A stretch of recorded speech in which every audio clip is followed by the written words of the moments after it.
জাইহানের দাদু বাড়ি এসে যেসব কাজিনদের সাথে জাইহানের এই প্রথম দেখা হয়েছে।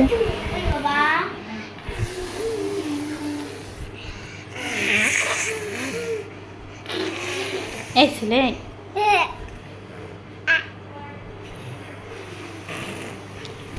এরকম করে না, এরকম করে না। আর ওইটা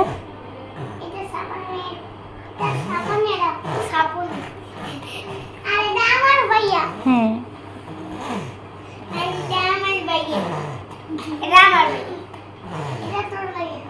এই আবার কি তুই কি তুমি বলবা।